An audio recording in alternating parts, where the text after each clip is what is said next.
তিন শ্রেণীর স্বামী আল্লাহর কাছে আসামি হবে। দয়া করে সতর্ক হয়ে যাবেন আমার কলিজার টুকরা ভাইয়ারা। তিন ধরনের স্বামী আল্লাহর দরবারে আসামি হবে, এটা সবার জানা উচিত। এটা কিন্তু আমরা অনেকেই জানি না। আমরা বেশিরভাগ সময় আলোচনা করি কি নিয়ে?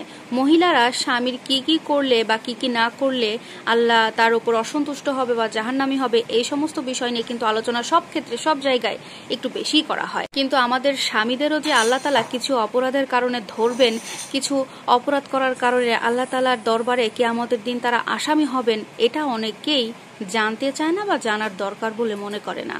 এক নম্বর হচ্ছে, কোন স্বামী যদি তার স্ত্রীর মোহরানা পরিশোধ না করে। মোহরানা হচ্ছে একটা ফরজ বিধান। কোন স্বামী যদি মোহরানা পরিশোধ না করে স্ত্রীকে স্পর্শ করে, আর এই স্পর্শ করাতে যদি তার স্ত্রী অনুমতি না দেয়, ওই স্বামী ওই পুরুষ কিয়ামতের দিন আল্লাহর দরবারে আসামি হয়ে যাবে। এই জন্য আমার কলিজার টুকরা সব ভাইয়াদের কাছে রিকোয়েস্ট থাকবে, অবশ্যই যারা বিবাহিত জীবনে পা দেবেন, মোহরানা পরিশোধ করে তারপরে আপনি আপনার স্ত্রীর কাছে যাবেন বা স্ত্রীকে স্পর্শ করবেন। আমাদের বর্তমান সোসাইটিতে একটা বড় ধরনের সমস্যা হয়েছে, সেটা এখন মোহরানা এতটাই বেশি নির্ধারণ করা হয় যেটা কিনা ছেলেদের উপরে এক প্রকার জুলুমি ধরা চলে। এটা এই মোহরানাকে বেশিরভাগ মেয়ের বাবা মারা সেফটি মানি হিসেবে ধরে রাখে। মানে তারা মনে করে কোনো কারণে যেন এই ছেলেটা মেয়েটাকে তালাক দিতে না পারে, বা যদি কোনো কারণে সংসারটা ভেঙেও যায়, তালাক হয়েও যায়, তাহলে ওই যে তালাকের যে মোহরানা পাবে, ওই মোহরানা দিয়ে পরবর্তীতে মেয়েকে সাজিয়ে গুছিয়ে আরো একটা জায়গায় বিয়ে দিতে পারবে। একটা কথা সবাই মাথায় রাখবেন, যে বিয়েতে মোহরানা যত কম,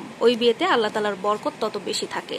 দুই নাম্বার হচ্ছে, কোনো স্বামী যদি বিয়ের পরে মনে করে আমি আমার স্ত্রীকে বিয়ে করেছি, এখন আমার স্ত্রীকে আমি আমার বাড়িতে আমার দাসীর মতো করে রাখবো, আমার স্ত্রী আমার দাসীবাদী, স্ত্রীর সাথে স্বামী যা ইচ্ছা তাই আচরণ করলো। এখন এটা যদি কোনো জুলুমের শিকার হয়, স্ত্রী যদি জুলুমের শিকার হয়, তাহলে এটা কিন্তু অনেক বড় একটা অন্যায় হয়ে যাবে। এই জুলুমের শিকারে যদি স্ত্রীর চোখ থেকে এক ফোঁটা পানিও পড়ে, এই এক ফোঁটা পানির হিসাব কিন্তু আল্লাহ তাআলা কিয়ামতের দিন তার দরবারে নেবেন। তিন নাম্বার হচ্ছে, কোনো স্বামী যদি তার স্ত্রীর অনুমতি ছাড়া 4 মাসের বেশি স্ত্রীর কাছ থেকে দূরে অন্য কোথাও দিন যাপন করে, তাহলে কিন্তু ওই স্বামীকে আল্লাহ তাআলা কিয়ামতের দিন আসামি হিসেবে ধরে নেবে। কারণ একটা নারীর সম্পূর্ণ হক রয়েছে, সে তার স্বামীর সাথে থাকবে। এখন কোনো নারী যদি অনুমতি দেয় যে আমার স্বামী কাজের ক্ষেত্রে বাইরে থাকবে 4 মাসের বেশি, সেই ক্ষেত্রে কোনো হিসাব ধরা হবে না, আসামিও করা হবে না স্বামীকে।